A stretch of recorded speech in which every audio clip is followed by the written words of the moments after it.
All right, hello and welcome everyone to the Ford Championship presented by Wild Horse Pass. I'm joined here by defending champion Nelly Korda. Nelly, we'll just bounce back real quick to last year. What do you remember most about winning this event last year? Yeah, I came in from the event in LA and didn't really have too much time to recover and just kind of really enjoyed myself this week. I know a couple of people here in the Arizona area, so it was nice to see some old familiar faces, and it was just a great week to top it off with, a win. And first time seeing you since Founders Cup. What have you just been up to over the past few months? Anything kind of fun you've been doing? No, honestly, a lot of training, a lot of gym work, and then lots of practice too. Got to play in the Seminole Pro member with a sponsor of mine, so that was fun. Got to play alongside my sister in the group, and we haven't played together in a group in a really long time, so that was really fun. And other than that, just kind of spent some time with family. Didn't really travel too much. Did some exciting things here and there, but mainly just practiced and worked out a lot. Awesome, and you haven't headed out for your pro-am yet, but yeah. I'm assuming you practiced here so far. What are just your thoughts on World Wind Golf Club and what it's kind of going to take this week to have some low scores? Yeah, it's really pretty. I think there's a little bit more undulation to the greens from what I'm used to in Arizona, but I haven't played it in the afternoon, so I'm intrigued to see how different it plays. I've been first off Monday and Tuesday, early morning riser. Just didn't want to wait in the practice rounds. And I just intrigued to see how firmer it plays in the afternoon as well. So you just kind of have to adjust with the morning and afternoon rounds, usually in the desert. All right, I'll open it up here. Sarah? I know having that second kind of off season, a little bit longer, considering you play all the way through December and into early January, is always a refresher for you. Just how mentally and physically refreshed do you feel now that you've had that time off and you're back and ready to compete? Yeah, I mean, it's always nice to kind of take time off where you're not injured and you're kind of training to hopefully become better, and not kind of catch up on maybe some lost time. But the first week after not playing for such a long time is kind of like a trial and error to see like where your game's at. So, have a couple of weeks to play before the first major of the year. So we'll see what I need to work on. You've had some funny social media moments in recent weeks, hitting balls in like sideways rain and then hitting a persimmon wood on the practice tee. Just kind of talk through those two scenarios. I know Justin Thomas was chirping you a little bit about being out in the rain. Yeah, I mean, I like to take one day off a week, and golf is a type of sport that you play in all sorts of weather, so sometimes you just gotta practice in it too. So that was me trying to work on my swing a little, technique work. I just needed to get my technique work in for that day to have a calm mind going into the next day. And sometimes it's fun to play in that weather, yeah. Not all the time, but sometimes. Did you put the persimmon in the bag after hitting it that well? No, but I was like, God, this would be a great open club. I mean, it was going low and running like almost 100 yards. Just one more for me. I know, and we talked a little bit about it already since you have made a couple starts already this season, but it is a big year for the tour. It's 75th anniversary. You've been obviously a player that's really carried that legacy forward in the last few seasons. How excited are you just to see what develops over the next few months of LPGA Tour competition in such a historic season? Yeah, I mean, it's so hard to win out here. The competition is just getting better and better every year. Everyone's getting really smart. They're smarter with their bodies. They're smarter with the way that they're playing the game. So I think technology has to do with that as well. But I'm excited to see the growth of the LPGA and continue to see it growth. And I think it's really exciting to see kind of the next generation come up and hopefully continue to grow that as well. Hey, Nelly. Hey. Your brother Seb plays Djokovic later today in the Miami Open. I'm wondering if you're going to have some time to watch that and any predictions for the match?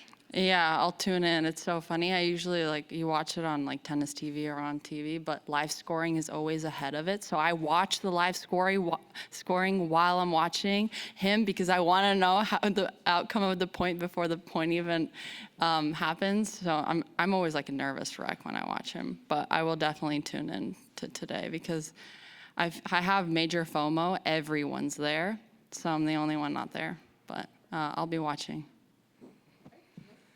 Hi, Nelly. Nick King from Arizona's Family here in Phoenix. How different is it when you're coming to a tournament as the reigning champion, but it's at a different course? Like, do you have similar feels of coming back and good vibes, or is it very different? Yeah, I mean, I love coming to Arizona. You know, I've competed here a number of times, even just as a junior as well. But yeah, I've had a couple instances where, you know, I've defended at different golf courses, and you know, you just kind of have to take that with a grain of salt and just go out, have fun, compete, and see where it takes you. Obviously, you were a household name before last year, but just the way that last year unfolded, I'm wondering how different life might feel in terms of kind of a celebrity, and when you're just traveling wherever, like how much more you're recognized and how different life might be. Yeah, definitely a little bit of a change in that sense, but I think the people around me have kept me really grounded, so they're a great escape. And I'm the type of person that likes to train, practice a lot, and then go home. You know, I'm a homebody, so outside of that, you know, I haven't seen a big change, but definitely a little one when I'm traveling. A lot more people recognize me. You mentioned wanting to be out first and not have to wait these first 2 days. Do you enjoy golf anymore when it's just you and an open course and you can zip around? Yeah, that's my favorite. When I'm home, I am usually the first or second off. And one, the golf course is the most fresh, so the greens are pure. The whole golf course is super pure, and I can play at my own pace. I don't tend to play with a lot of people when I'm home. I just kind of like to dial in and practice by myself, and I zip around. All right, we'll pop to the Zoom here. Jill, if you'd like to unmute now and ask your question. Sure. Nelly, just if you can go back to your mindset last year after having won a couple as you entered this tournament, what do you remember about, when you're playing so well and you're winning, and what kind of state of mind you were in?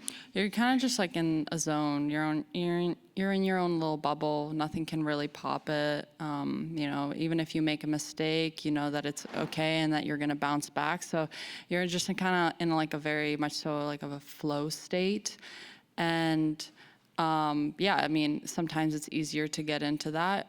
It all has to do with confidence and putting really good rounds together, and sometimes it's a lot tougher when you're struggling. And when you think about that, how many times for you would you say you've been able to find that zone in your career? I mean, last year, and then I would say I had it a little bit in 2021 for a certain period. But golf always humbles you, so it's easily lost as well.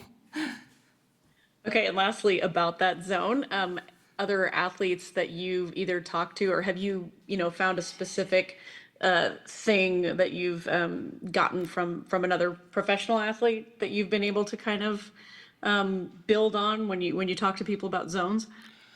No, I have, thankfully, and I'm so grateful for the family that I have because they've all kind of been through that. So, you know, I can always just like pick their brain on, you know, what has helped them and what has hurt them. So, and then also having a great support system around you that's traveling with you week in and week out. So my coaches, my physio Kim, my caddy Jason. I mean, this is our 8th year together.